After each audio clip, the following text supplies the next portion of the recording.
ছাত্র জনতার নতুন রাজনৈতিক দল হিসেবে আজ আত্মপ্রকাশ করছে জাতীয় নাগরিক পার্টি। আহ্বায়ক হচ্ছেন নাহিদ ইসলাম আর সদস্য সচিব আখতার হোসেন। সিনিয়র যুগ্ম আহ্বায়ক এবং সিনিয়র যুগ্ম সদস্য সচিব পদে দুইজনই নারী নেতৃত্ব আসছে। সেই সঙ্গে 151 সদস্য বিশিষ্ট কমিটিও ঘোষণা হতে পারে। বৈষম্য বিরোধী ছাত্র আন্দোলনের ব্যানারে ছাত্র জনতার অভ্যুত্থানের মুখে পতন হয় হাসিনা সরকারের। গত 14 সেপ্টেম্বর আন্দোলনে নেতৃত্ব দেয়া ছাত্রদের উদ্যোগে আত্মপ্রকাশ করে জাতীয় নাগরিক কমিটি। এরপর নতুন রাজনৈতিক দল গঠনের প্রস্তুতি শুরু হয়। আহ্বায়ক পদে নাহিদ ইসলাম, সদস্য সচিব আখতার হোসেন, নাসিরউদ্দিন পাটোয়ারীকে প্রধান সমন্বয়কারী, হাসনাত আবদুল্লাহকে দক্ষিণাঞ্চলের মুখ্য সংগঠক ও সার্জিস আলমকে উত্তরাঞ্চলের মুখ্য সংগঠক পদে চূড়ান্ত করা হয়েছে। 151 সদস্য বিশিষ্ট কমিটি ঘোষণার পর ধাপে ধাপে সদস্য সংখ্যা বাড়িয়ে 300 থেকে 500 করা হতে পারে।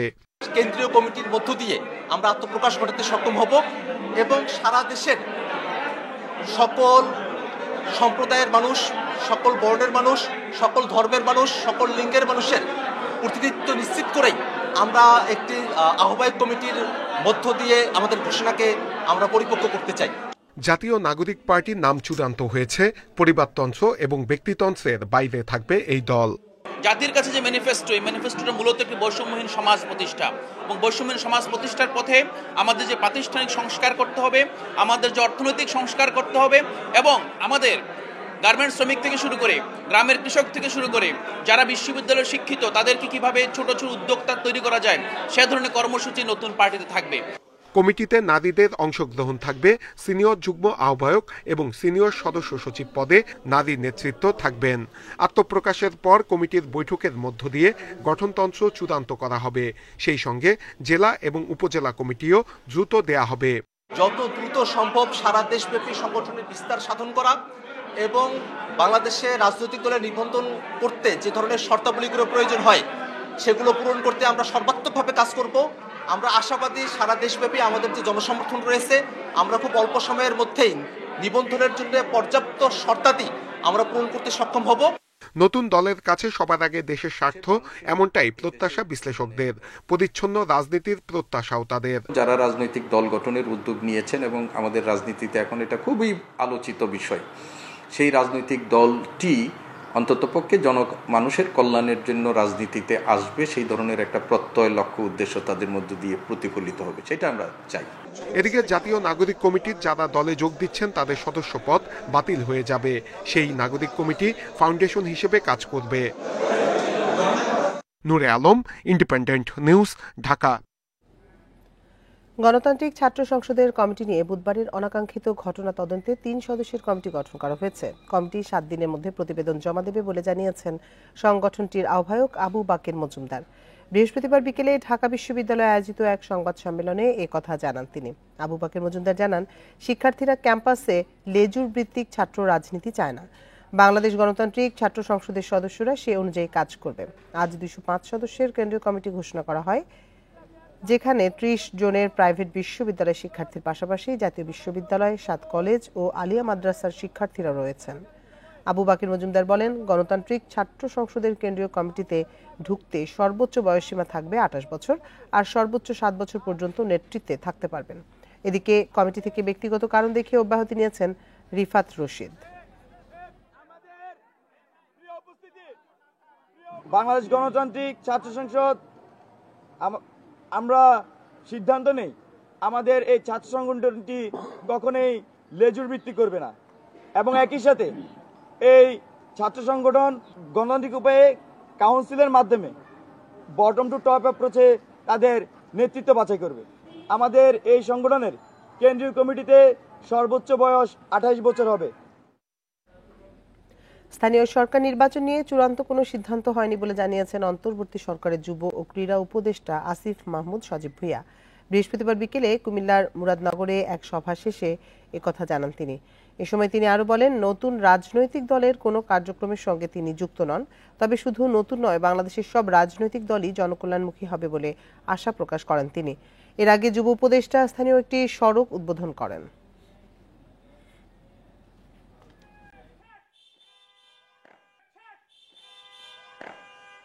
স্থানীয় সরকার নির্বাচনের বিষয়ে এখনো আলোচনা চলছে, এ বিষয়ে কোনো চূড়ান্ত সিদ্ধান্ত হয়নি। আমি দলের কোনো কার্যক্রমের সাথে যুক্ত নই, কারণ আমি এখন সরকারের দায়িত্বে আছি। এই সরকারের ডেমোক্রেটিক ট্রানজিশনের যেই গণতান্ত্রিক রূপান্তরের যেই দায়িত্বটা আমাদের রয়েছে, সেই জায়গা থেকে আমরা কোনো রাজনৈতিক দলের সাথে যুক্ত থাকতে পারবো না। দলের শৃঙ্খলা বিরোধী কাজ না করতে তৃণমূলের নেতাকর্মীদের নির্দেশ দিয়েছেন বিএনপির ভারপ্রাপ্ত চেয়ারম্যান তারেক রহমান। আগামী নির্বাচনে বিতর্কিত নেতাদের বদলে ত্যাগী নেতাদের মনোনয়নে প্রাধান্য দেওয়ার প্রতিশ্রুতি দেন তিনি। বিএনপির বর্ধিত সভায় আসা নেতাদের এসব বার্তা দেন তারেক রহমান। অন্যদিকে ঐক্যবদ্ধ হয়ে জনগণের পাশে থাকার অঙ্গীকার করেন নেতারা। 7 বছর পর বিএনপির বর্ধিত সভা জাতীয় সংসদের এলডি হলের পাশের মাঠে অনুষ্ঠিত হয়। দলের এই বর্ধিত সভা অংশ নেন তৃণমূল থেকে কেন্দ্র পর্যন্ত 6 স্তরের 3,500 নেতা। সভার দ্বিতীয় অধিবেশনে সারা দেশ থেকে আসা নেতারা কথা বলেন, বিভিন্ন সমস্যা ও পরিস্থিতির কথা তুলে ধরেন তারা। ভারপ্রাপ্ত চেয়ারম্যান তাদের ঐক্যবদ্ধ হয়ে কাজ করার পরামর্শ দেন। সবকিছু মিলে তারেক রহমান সেই মেসেজটুকু দিয়েছেন, হ্যাঁ আমরা একটা সুদৃঢ় ঐক্য এমনভাবে সৃষ্টি করব যে সুদৃঢ় ঐক্য রুখে দিতে পারে সকল ষড়যন্ত্র। জনাব তারেক রহমান স্পষ্ট করেই বলে দিয়েছেন এমন কোনো আচরণ না করা যাতে জাতীয় ঐক্যের কোনো বিনষ্ট হয়, এরকম কোনো বক্তব্য না দেয়া, নেতাকর্মীদের সুশৃঙ্খল থাকা, নেতাকর্মীদের কোনো ধরনের অনৈতিক কোনো বা বেআইনি কোনো কাজে সম্পৃক্ত না হওয়া, দলের ভেতরে কোনো ধরনের লবিং গ্রুপিং থেকে বিরত থেকে দলকে ঐক্যবদ্ধ করা। ধৈর্য ধরে পরিস্থিতি মোকাবেলা করতে পরামর্শ দেন ভারপ্রাপ্ত চেয়ারম্যান। দলের সুনাম ক্ষুণ্ণ হয় এমন কাজ না করার নির্দেশ দেন তিনি।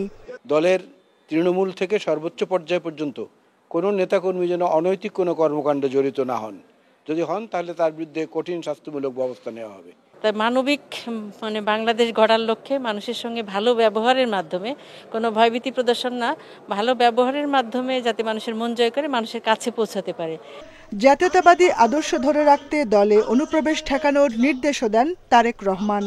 নেতাকর্মীরা যে কোনো মূল্যে যেন ঐক্যবদ্ধ থাকেন, দলে অনুপ্রবেশকারী যেন কোনোভাবে প্রবেশ না করে, এবং আপনার চাঁদাবাজি এবং অসাংগঠনিক কাজে যেন কোনোভাবেই আমার নেতাকর্মীরা জড়িত না থাকে সেদিকে সতর্কবার্তা দিয়েছেন। যারা রাজপথে ছিলেন, আন্দোলনে ছিলেন, ত্যাগী যারা এবং যারা সুশিক্ষিত, সমাজ গঠনে যারা ভূমিকা রাখতে পারবে, যারা আগামীর বাংলাদেশ গঠনে যাদের শিক্ষা এবং পারিপার্শ্বিক অবস্থা আছে, যাদের নেতৃত্ব দেবার মতো যোগ্যতা আছে, সেই সব মানুষগুলোকেই দল আগামীতে গ্রহণ করবে বলে উনি বার্তা দিয়েছেন।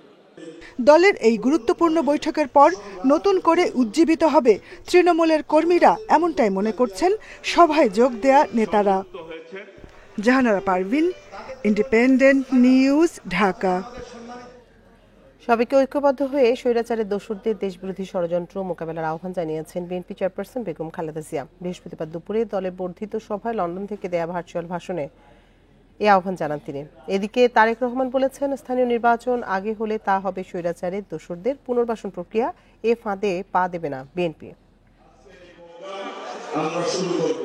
বৃহস্পতিবার সকালে জাতীয় সংসদ ভবনের এলডি হলের পাশের মাঠে শুরু হয় বিএনপির বর্ধিত সভা। 7 বছর পর আয়োজিত সভায় অংশ নেন তৃণমূল থেকে কেন্দ্র পর্যন্ত 6 স্তরের 3,500 নেতা। প্রধান অতিথি হিসেবে লন্ডন থেকে দেয়া ভার্চুয়াল বক্তব্যে বিএনপি চেয়ারপারসন বেগম খালেদা জিয়া 5 আগস্টের পরের অর্জনকে ধরে রাখতে সবাইকে ঐক্যবদ্ধ হওয়ার আহ্বান জানান। ক্ষুদ্র ক্ষুদ্র সংকীর্ণতা ভুলে দেশ ও জাতির বৃহত্তর স্বার্থে আমাদের কাজ করতে হবে। এখনো ফ্যাসিস্টদের দোসররা এবং বাংলাদেশের শত্রুরা গণ অভ্যুত্থানের মাধ্যমে প্রাপ্ত অর্জনকে নস্যাৎ করার জন্য গভীর চক্রান্তে লিপ্ত রয়েছে। এমন কোনো কাজ করবেন না যাতে আপনাদের এত দিনকার সংগ্রাম, আত্মত্যাগ বিফলে যায়। পরে লন্ডন থেকে ভার্চুয়ালি বক্তব্য রাখেন বিএনপির ভারপ্রাপ্ত চেয়ারম্যান তারেক রহমান। বলেন, জাতীয় নির্বাচনের আগে স্থানীয় নির্বাচন হলে স্বৈরাচারের দোসররা পুনর্বাসিত হবে। এই ফাঁদে বিএনপি পা দেবে না। বাংলাদেশে গণতন্ত্র এবং বিএনপি সমার্থক। দেশে গণতন্ত্র থাকলে বিএনপি থাকে, গণতন্ত্র বিপন্ন হলে বিএনপির স্বার্থ বিপন্ন হয়। মাফিয়া প্রধানের পলায়নের পর দেশে বর্তমানে গণতান্ত্রিক পরিবেশ ফিরে এসেছে। জাতীয় নির্বাচনের সময় হয়তো ঘনিয়ে আসছে। তাই দলকে, কোনো ব্যক্তি নয় বরং দলকে এ ব্যাপারে ধীরে ধীরে আপনারা প্রস্তুত করুন। একটি মহল নির্বাচন বানচালের চেষ্টা করছে বলে অভিযোগ করেন বিএনপির ভারপ্রাপ্ত chairman. Jahanara Parvin, Independent news, Dhaka.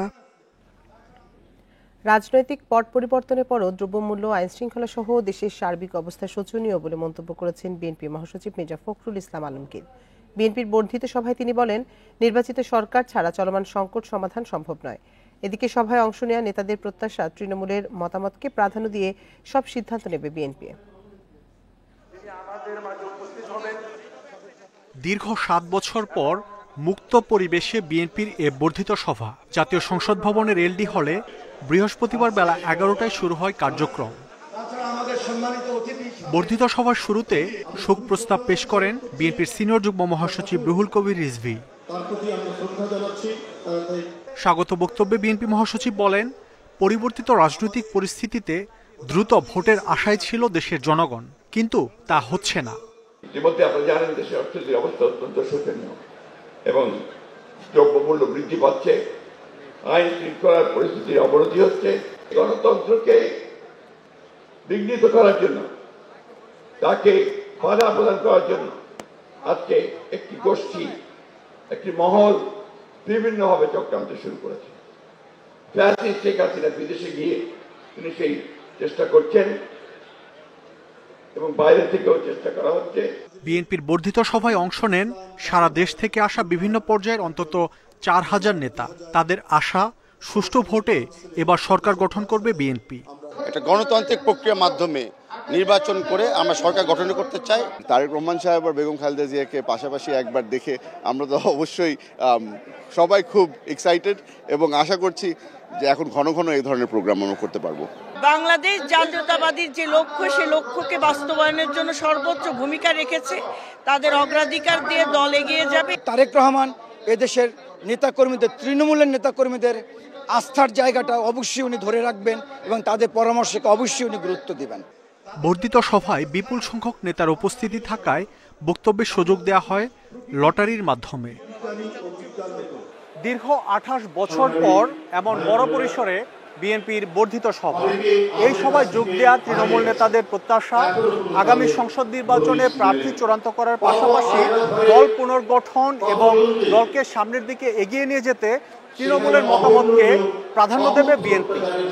Mahmud শরীফ, ইন্ডিপেন্ডেন্ট নিউজ, এলডি হল, জাতীয় সংসদ ভবন, ঢাকা। দেশের প্রয়োজনে নিজেদের জীবন উৎসর্গ করতে সেনাবাহিনীর সব সদস্যকে প্রস্তুত থাকার আহ্বান জানিয়েছেন সেনাপ্রধান জেনারেল ওয়াকারুজ্জামান। সেনাবাহিনীর প্রত্যেক সদস্যকে পেশাদার ও প্রশিক্ষিত করা হচ্ছে বলে জানান তিনি। রাজশাহী সেনানিবাসে ইনফ্যান্ট্রি রেজিমেন্টাল সেন্টারে 7ম কর্নেল অব দি রেজিমেন্ট অভিষেক অনুষ্ঠানে তিনি এসব কথা বলেন।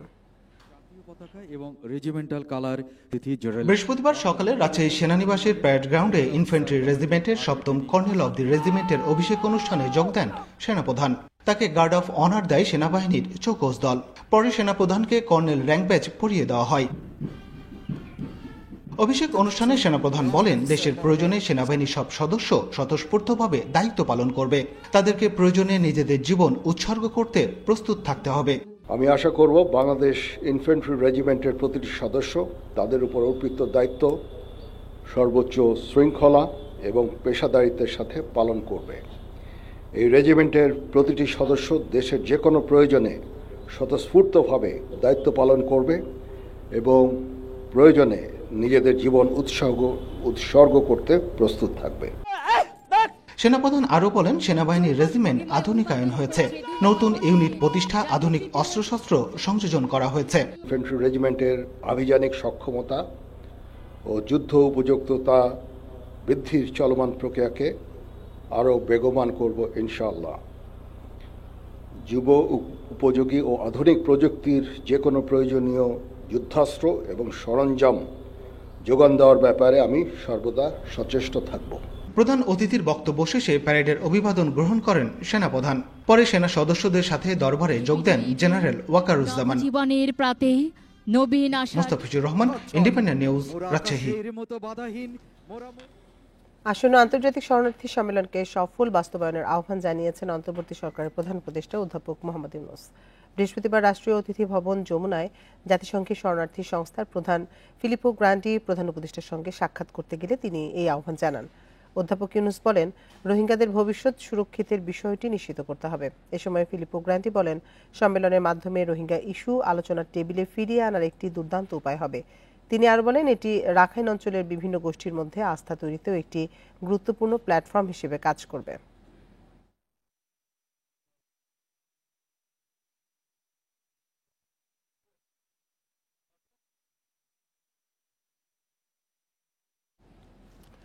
এককালীন ৩০ লাখ টাকা করে পাবে জুলাইয়ের শহীদ পরিবার, আর ৩ ক্যাটাগরিতে পাবেন আহতরা। বৃহস্পতিবার বিকেলে ফরেন সার্ভিস একাডেমিতে সংবাদ সম্মেলনে একথা বলেন প্রধান উপদেষ্টার প্রেস সচিব শফিকুল আলম। জানান, নিহতদের পরিবারকে ৩০ লাখ টাকার সঞ্চয়পত্রের মাধ্যমে আর্থিক সহায়তা দেয়া হবে। এছাড়াও শহীদ পরিবারের সক্ষম সদস্যরা সরকারি ও আধা সরকারি চাকরিতে অগ্রাধিকার পাবেন। অন্যদিকে অতি গুরুতর আহতরা পাবেন ৫ লাখ, গুরুতররা ৩ লাখ এবং কম আহতরা পাবেন ১ লাখ টাকা। পাশাপাশি মাসিক ভাতা সহ সরকারি সব সুবিধা পাবেন তারা। সাংবাদিকদের জন্য অ্যাক্রিডিটেশন কার্ড নীতিমালা প্রণয়ন করা হয়েছে উল্লেখ করে প্রধান উপদেষ্টার উপপ্রেস সচিব আজাদ মজুমদার জানান, প্রতিটি প্রতিষ্ঠানকে ৩০% কার্ড প্রদান করা হবে, তবে সেটা ১৫টার বেশি নয়।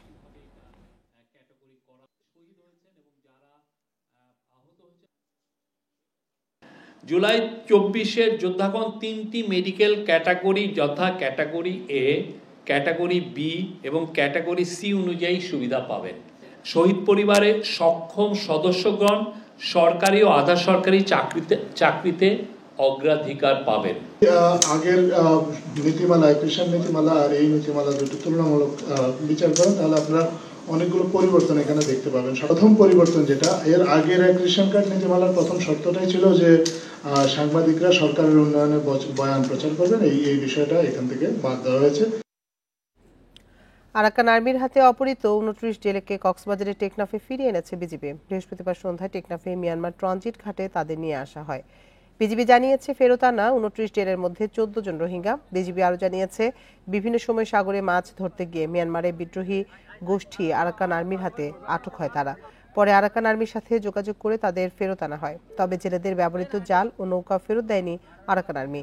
আইনি কার্যক্রম শেষে ২৯ জেলেকে স্বজনদের কাছে হস্তান্তর করা হবে বলেও জানায় বিজিবি। গেল ১৬ নভেম্বর এবং ১১ ও ২০ ফেব্রুয়ারিতে ৩ দফায় ২৯ জেলেকে ধরে নিয়ে যায় আরাকান আর্মি।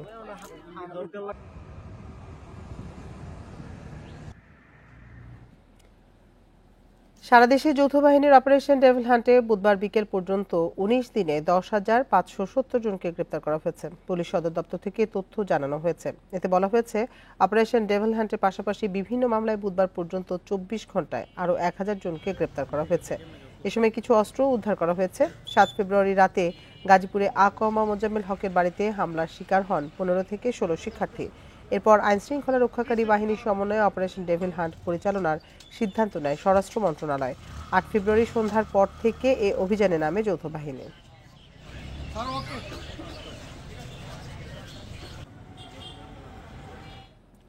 রাজধানী ক্যান্টনমেন্ট রেল স্টেশন এলাকা থেকে এক ছিনতাইকারীকে আটক করেছে নৌবাহিনী। বৃহস্পতিবার রাতে এক যুবকের মোবাইল ছিনতাই করে পালানোর সময় তাকে আটক করে টহল দল। ভুক্তভোগী খালিদ হাসান জানান, রাজেন্দ্রপুর থেকে ঢাকা আসছিলেন তিনি। হঠাৎ ধীর গতির ট্রেনে তার মাথায় আঘাত করে মোবাইল ফোন ছিনিয়ে নেয় ছিনতাইকারী। তাকে তাড়া করে স্থানীয়রা। পরে নৌবাহিনীর সদস্যরা ওই ছিনতাইকারীকে আটক করে। নৌবাহিনী জানায়, আটক যুবকের নাম আনোয়ার হোসেন। প্রাথমিক জিজ্ঞাসাবাদে জানিয়েছে, সে কমলাপুর রেল স্টেশন এলাকায় থাকে। আনোয়ারকে ক্যান্টনমেন্ট থানায় হস্তান্তর করা হয়েছে।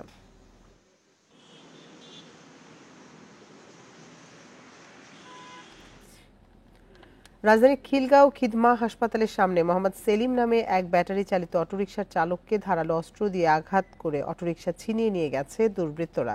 আহত অটোরিকশা চালককে ঢাকা মেডিকেলের জরুরি বিভাগে ভর্তি করা হয়েছে। আহতের স্বজনরা জানান, বৃহস্পতিবার সন্ধ্যা 6:30টার দিকে খিদমা হাসপাতালের সামনে মাথায় ধারালো অস্ত্র দিয়ে আঘাত করে এক ছিনতাইকারী। পরে চেতনানাশক মাদক সেবন করিয়ে তার কাছে থাকা অটোরিকশা ছিনিয়ে নিয়ে পালিয়ে যায় ছিনতাইকারীরা। খবর পেয়ে স্থানীয়রা প্রথমে তাকে খিদমা হাসপাতালে নিয়ে যায়, পরে সেখান থেকে উন্নত চিকিৎসার জন্য তাকে ঢাকা মেডিকেলে স্থানান্তর করা হয়।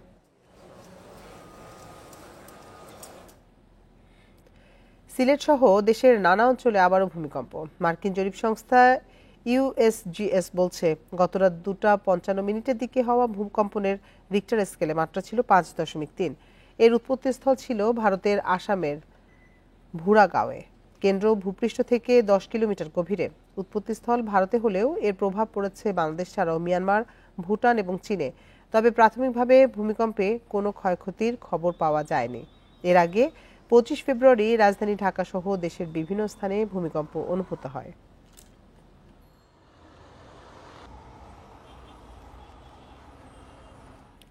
মিরপুরে প্রায় 1.5 ঘন্টা ধরে পুড়ল শেওড়াপাড়া কাঁচা বাজার। গত রাত 2টার দিকে লাগায় এই আগুনে নিয়ন্ত্রণে কাজ করে ফায়ার সার্ভিসের 8টি ইউনিট। এতে রোজার আগে বড় ক্ষতির মুখে পড়েছেন সেখানকার প্রায় শতাধিক দোকানি।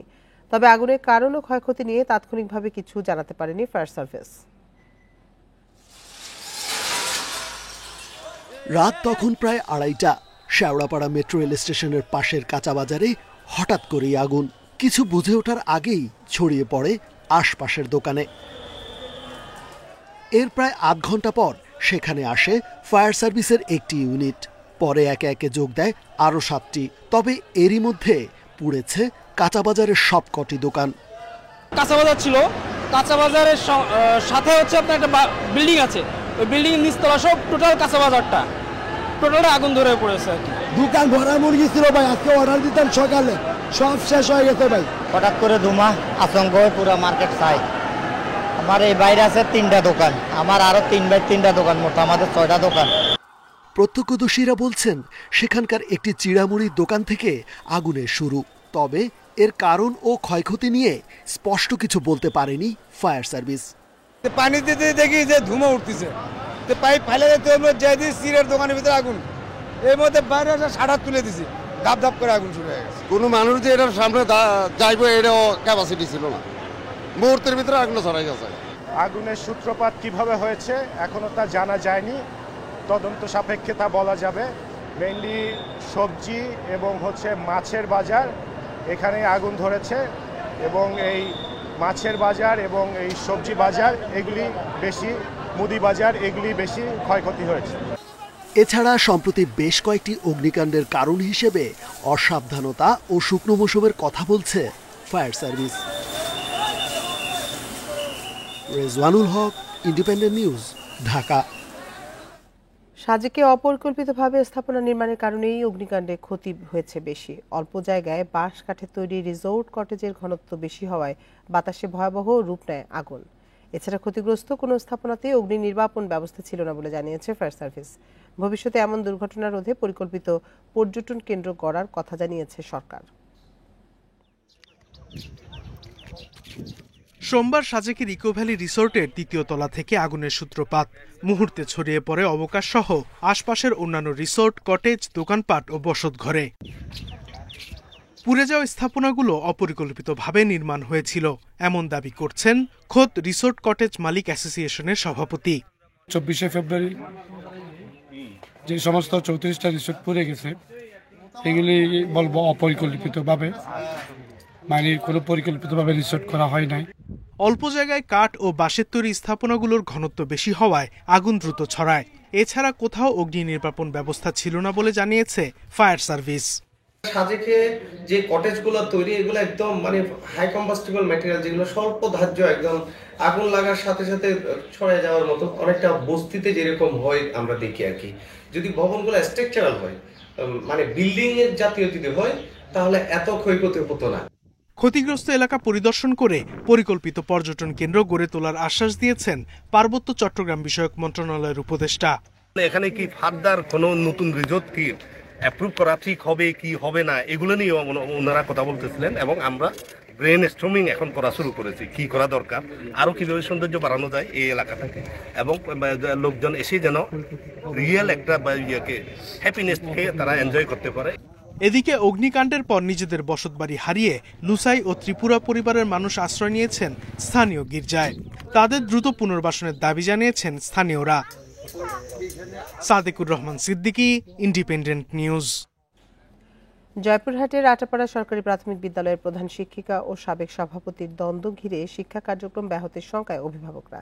প্রধান শিক্ষিকার বিরুদ্ধে অনিয়ম, দুর্নীতির নানা অভিযোগ সাবেক সভাপতি ও স্থানীয়দের। এদিকে তদন্তের সত্যতা মেলেনি বলে জানিয়েছেন উপজেলা শিক্ষা কর্মকর্তা। দেশে পরীক্ষামূলকভাবে যে কয়টি প্রাথমিক বিদ্যালয়ে অষ্টম শ্রেণী পর্যন্ত শিক্ষা চালু রয়েছে তার একটি পাঁচবিবি উপজেলার আটাপাড়া সরকারি প্রাথমিক বিদ্যালয়। সম্প্রতি প্রধান শিক্ষকের বিরুদ্ধে বিদ্যালয়ের পুকুর, আমবাগান, সীমানা প্রাচীর নির্মাণ, শিক্ষার্থীদের ভর্তির টাকা আত্মসাতের অভিযোগ ওঠে। স্কুল কমিটির সাবেক সভাপতির দাবি, কোনো খরচেরই সঠিক হিসাব নেই। ভর্তি বিষয় আমি দিব না, তার জন্য অনেক কিছু জিজ্ঞাসাবাদ করেছে, অনেক কাছ থেকে 200, 400, 300 টাকা নিছে। অন্য স্কুলে আমার মেয়ে ভর্তি করে দিব, এখানকার হেড ম্যাম বলছে প্রত্যয়নপত্র আমরা দেই না আর দেবও না, তাহলে প্রত্যয়ন ছাড়া তো আমার বাচ্চাকে আমি অন্য স্কুলে পড়াইতে পারবো না। ওনার একে সভাপতি ছিলাম, কিন্তু স্কুলের আয় দেয় বা স্কুলের টাকা পয়সা লেনদেন বা একের সম্পর্কে কোনো কিছু সে হিসাব করে কোনো কিছু দিত না। তবে এসব অভিযোগ ভিত্তিহীন দাবি করে পাল্টা অভিযোগ করেন প্রধান শিক্ষিকা। বলেন, অর্থনৈতিক সুবিধা না পাওয়ায় তার বিরুদ্ধে ষড়যন্ত্র হচ্ছে। আমি স্লিপ থেকে কোনো টাকা দিতে পারবো না, কারণ এটা পরিকল্পনা করে দেওয়া হয় এবং সেই অনুযায়ী টাকা কাজ করতে হয়। এখান থেকে কোনো টাকা কাউকে দেওয়া বা টাকা করার কোনো ওয়ে নাই। তো এটাই মূল ছিল, ওনার একটা রাগ ছিল যে আমাদের দায়িত্বে যিনি ছিলেন আর কি, সভাপতি যাকে দায়িত্ব দিয়েছিলেন। এদিকে উপজেলা শিক্ষা কর্মকর্তা জানান, তদন্তে অনিয়ম, দুর্নীতির অভিযোগের সত্যতা পাওয়া যায়নি। তদন্তের সময় অধিকাংশ অভিযোগকারী উপস্থিত হয় নাই। যারা উপস্থিত হয়েছে তারা যথাযথ প্রমাণ দিতে পারে নাই এবং বিদ্যালয়ের অন্যান্য রেকর্ডপত্র, অন্যান্য বিষয়াদি যাচাই করে অভিযোগটি প্রমাণ হয়নি। 2 বছর ধরে বিদ্যালয়টিতে প্রধান শিক্ষিকা হিসেবে দায়িত্ব পালন করছেন আয়েশা সিদ্দিকা। Independent news. রমজানের চাহিদার চেয়ে 89,000 টন বেশি সয়াবিন তেল আমদানি হয়েছে, তারপরও বাজারে সহসাই মিলছে না পর্যাপ্ত ভোজ্য তেল। একে খুচরা ব্যবসায়ীদের বাড়তি মুনাফার কারসাজি বলছেন ভোক্তা অধিদপ্তরের মহাপরিচালক। বৃহস্পতিবার নিত্যপণ্যের বাজার নিয়ন্ত্রণ পরিকল্পনা নিয়ে সংবাদ সম্মেলনে এ তথ্য জানান তিনি। বেশ কিছুদিন ধরেই বাজারে বোতলজাত সয়াবিন তেলের সংকট। গত নভেম্বরে সংকট তীব্র হলে ডিসেম্বরে প্রতি লিটার 8 টাকা বাড়ানো সহ শুল্ক কর কমানো হয়, তারপরেও কাটেনি সংকট। রোজার আগে আবারও বাজারে ভোজ্য তেলের সংকট। রাজধানীর বাজারে মিলছে না পর্যাপ্ত সয়াবিন তেল।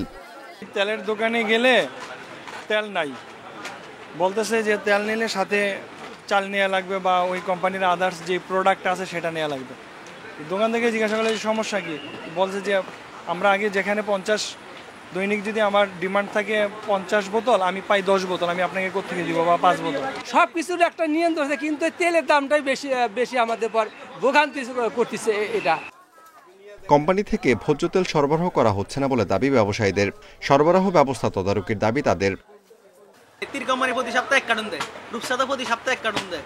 হ্যাঁ, ফেরেশ কোম্পানি, পুষ্টি কোম্পানি একদিন পর 1 কার্টন দেয়। প্রত্যেকদিন তেল লাগে 8-10 কার্টন। ফার্ম অয়েল তেল দিয়ে হেডও নাই। রমজানে 3 লাখ টন চাহিদার চেয়ে বাড়তি 89 টন সয়াবিন তেল আমদানির তথ্য জানায় ভোক্তা অধিদপ্তরের মহাপরিচালক। তার দাবি, অসাধু ব্যবসায়ীরাই কারসাজি করে কৃত্রিম সংকট তৈরি করেছে। প্রত্যেক খুচরা বিক্রেতা সামনে সামান্য কিছু তেল রেখেছেন, পরবর্তীতে দেখা গেল পেছনে তারা তেলের মজুদটা রেখে দিয়েছে। এখন এটা তো আপনাদের বা আমাদের কারো কাম্য নয়। তো সেই ক্ষেত্রে আমি আবারও পাঠিয়েছি। রোজার পণ্য, খেজুর, ছোলা, ফল ও মশলা জাতীয় পণ্যের পর্যাপ্ত সরবরাহ আছে বলে জানিয়েছে জাতীয় ভোক্তা অধিকার সংরক্ষণ অধিদপ্তর। আমিরুল ইসলাম, ইন্ডিপেন্ডেন্ট নিউজ, ঢাকা। মার্চ-এপ্রিল 2 মাস অভয়াশ্রমগুলোতে সব ধরনের মাছ ধরা নিষিদ্ধ করেছে সরকার। বিশেষ করে জাটকা সংরক্ষণ ও ইলিশ উৎপাদন বাড়াতে এই উদ্যোগ। এই 2 মাস প্রত্যেক জেলে পাবেন ভিজিএফ এর 80 কেজি চাল। নিষেধাজ্ঞা বাস্তবায়নে মৎস্য বিভাগ, পুলিশ ও কোস্টগার্ডের সমন্বয়ে চলবে অভিযান।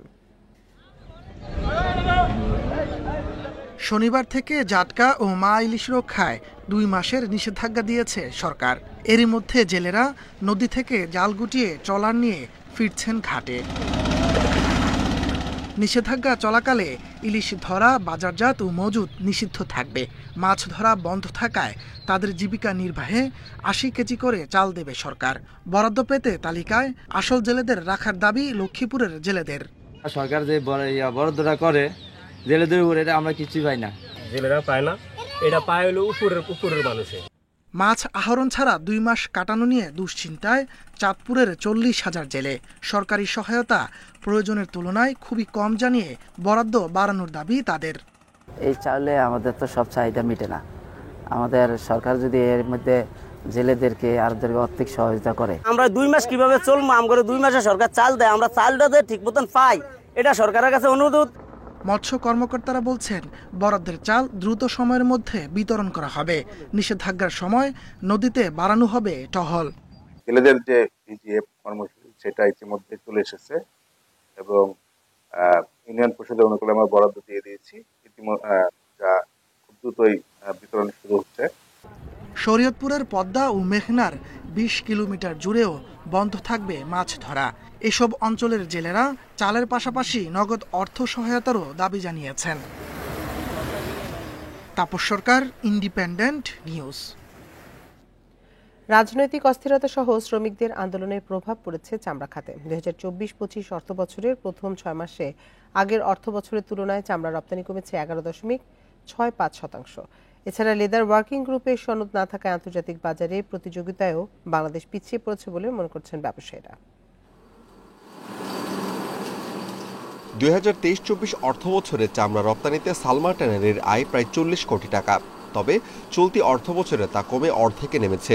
আঞ্জুমান ট্যানারি, সমতা লেদারের মতো বড় বড় প্রতিষ্ঠানেরও একই অবস্থা। ব্যবসায়ীরা বলছেন রাজনৈতিক অস্থিরতা এবং শ্রমিক বিক্ষোভের প্রভাব পড়েছে এই খাতে। এছাড়া লেদার ওয়ার্কিং গ্রুপের সনদ না থাকায় আন্তর্জাতিক বাজারে প্রতিযোগিতায় অংশ নিতে পারছে না ট্যানারিগুলো। জুলাইয়ের পরে অনেকগুলো ইন্ডাস্ট্রি প্রোডাকশন বন্ধ ছিল।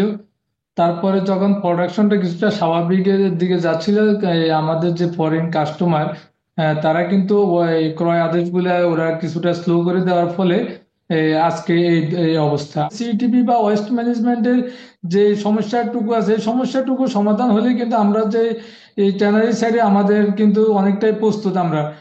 রপ্তানি উন্নয়ন ব্যুরোর হিসাব বলছে চলতি অর্থ বছরের প্রথম 6 মাস জুলাই থেকে ডিসেম্বরে চামড়া রপ্তানি 11.65% কমে $62.48 মিলিয়ন দাঁড়িয়েছে, যা আগের অর্থ বছরের একই সময় ছিল $70.72 মিলিয়ন।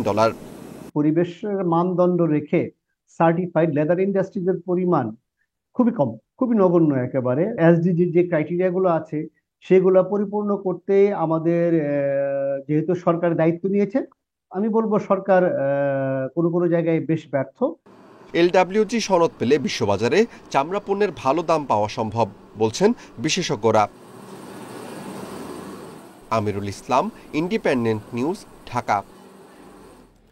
কুষ্টিয়ায় গঙ্গা কপোতাক্ষ জিকে প্রকল্পে 2টি পাম্প মেশিন 1 বছর ধরে অচল। সচল পাম্পটিও নদীর পানির উচ্চতা নেমে যাওয়ায় কাজে আসছে না। এতে চলতি বড় মৌসুমে সেচ সংকটে 4 জেলার কয়েক লাখ কৃষক। তারা বলছেন উৎপাদন খরচ বাড়ার পাশাপাশি হুমকির মুখে পরিবেশ। কবে পাম্প চালু হবে তার নিশ্চয়তা দিতে পারছেন না কৃষি বিভাগও। 6 দশকের বেশি সময় আগে পদ্মা নদীর তীরে গঙ্গা কপোতাক্ষ সেচ প্রকল্প শুরু হয়। এর আওতায় সেচের পানি পৌঁছানো হয় কুষ্টিয়া, চুয়াডাঙ্গা, ঝিনাইদহ ও মাগুরার 13টি উপজেলায়। কিন্তু 3টি পাম্পের মধ্যে 2টি 1 বছর ধরে বিকল। এতে ৭৬,০০০ হেক্টর জমিতে বন্ধ সেচ সুবিধা। অবশিষ্ট সচল পাম্প দিয়ে কুষ্টিয়া ও চুয়াডাঙ্গার ৪০,০০০ হেক্টর জমিতে পানি পাচ্ছিলেন কৃষক। তবে নদীর পানির উচ্চতা নেমে যাওয়ায় বর্তমানে সেটিও কাজ করছে না। পানির অপর নাম জীবন। পানি না পেলে আপনার মনে করেন যে ফসলাদি, গাছপালা, পশু পাখি, হাঁস চাষ, মাছ চাষ, যাই বলে কোনো কিছুই আপনার করতে পারবেন না জিগের পানির ছাড়া। এই জিগের পানির উপর রিলেটেড এই 4টে জেলা। বিঘা প্রতি 280 টাকায় সারা বছর সেচ সুবিধা মিললেও চলতি বোরো মৌসুমে বিপাকে কৃষক। সংকট কবে কাটবে জানা নেই কৃষি বিভাগেরও। পানি একটা বিঘি বই এখন পাল করতে কিছু নিম্ন 10 লিটার তেল লাগছে, আর পানি হলে তো ওই 10 লিটারে 1100-1200 টাকা বাঁচি গেল। সরকারি পানি পালে আমাদের খরচ কম হয়, আর যদি আমরা তেল খরচ করি, পানি দিয়ে মেশিন দিয়ে তুলি ওই আবাদ করি, তাহলে তো খরচ বেশি হয়। আমরা আশা করছি যে এবার পাবো, কিন্তু এটা আসলে পাবো কি পাবো না সেই বিষয়টা আসলে জিকে কর্তৃপক্ষই বলতে পারবে। আমাদের কাছে এখন পর্যন্ত এই ধরনের কোনো তথ্য নেই যে আমরা পানি পাবো কি পাবো না। পানি উন্নয়ন বোর্ড বলছে নদীর পানির উচ্চতা বাড়লেও একটি পাম্প দিয়ে 2 জেলায় সেচ সরবরাহ সম্ভব হবে। পানি যদি আর বেশি না রিমার্কেবল না কমে, তাহলে হয়তো বা আমরা জানুয়ারির মার্চ জানুয়ারি বা মার্চ জানুয়ারি থেকে হয়তো আমরা ইরিগেশন শুরু করতে পারবো। ঊর্ধ্বতন কর্তৃপক্ষ মহোদয়দেরকে দৃষ্টি আকর্ষণ করেছি যে আমাদের একই সমস্যা হলো পাম্পটা আপনারা সচল করে দেন, আমরা কৃষকদের মাঝে ভরপুর পানি দিই এবং আমরা সেচ সার্ভিসও সুন্দরভাবে উত্তোলন করি। প্রকল্পের আওতায় 4 জেলায় 1,16,000 হেক্টর জমিতে সেচ সুবিধা পৌঁছানোর কথা। Independent news. অমর একুশে বইমেলায় 27 দিনে নতুন বই এসেছে প্রায় 3000। বেশিরভাগই কবিতার বই, এসেছে উপন্যাস, ইতিহাস, প্রবন্ধ ও শিশু সাহিত্য। প্রকাশকরা বলছেন এবার মেলায় গতবারের চেয়ে 40 ভাগ কম বিক্রি হয়েছে। শুক্রবার শেষ দিনে মেলা চলবে সকাল 11টা থেকে রাত 8টা পর্যন্ত। শুক্রবার পর্দা নামতে চলেছে অমর একুশে বইমেলার। শেষ সময়ে বাংলা একাডেমি ও সোহরাওয়ার্দী উদ্যানে বেড়েছে পাঠক ও দর্শনার্থীর ভিড়। বইপ্রেমীরা তালিকা ধরে স্টলে স্টলে ঘুরে পছন্দের বই কিনছেন।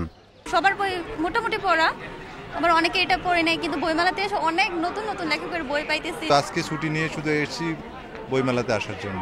কি বই কিনলেন? আমি কিনেছি বাচ্চাদের জন্য যা পছন্দ, এবং আমার মিসেসের জন্য একটা বই কিনেছি হুমায়ুন আহমেদের, আর আমার জন্য কিনেছি আমি শওকত ওসমানের একটা বই। হুমায়ুন আহমেদকে নিয়ে স্মৃতি কথা লিখেছেন জনপ্রিয় অভিনেতা ডাক্তার এজাজ। জানান এখনো কতটা প্রাসঙ্গিক হুমায়ুন আহমেদ। অবাক লাগে যে এখনো পাঠকরা আসছেন, হুমায়ুন স্যারের বই খুঁজছেন, হুমায়ুন স্যারের বই কিনছেন। কত বছর হয়ে গেল, তারপরেও হুমায়ুন স্যার, এটা অনেক আনন্দ লাগে, তৃপ্তি লাগে, আবার দুঃখ লাগে অনেক যে স্যারের আরও অনেক বছর বেঁচে থাকা দরকার ছিল। শেষ সময় বেশ কিছু গবেষণা, প্রবন্ধ, কবিতা, উপন্যাস ও থ্রিলারের বই এসেছে। প্রকাশকরা জানান গত বছরের তুলনায় এবার বই বিক্রি কমেছে প্রায় 40 ভাগ। আপনার সাথে কথা বলার কিন্তু আমার সময় থাকার কথা না, কারণ আজকে হলে মেলার আর একদিন বাকি আছে।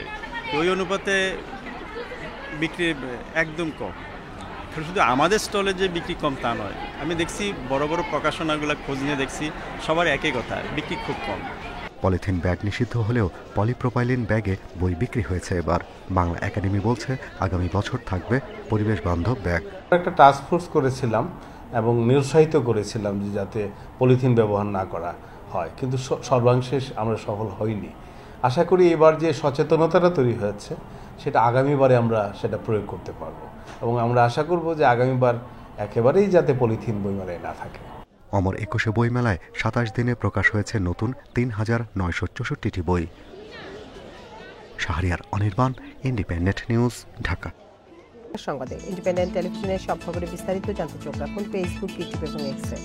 এতক্ষণ সাথে থাকার জন্য ধন্যবাদ সবাইকে।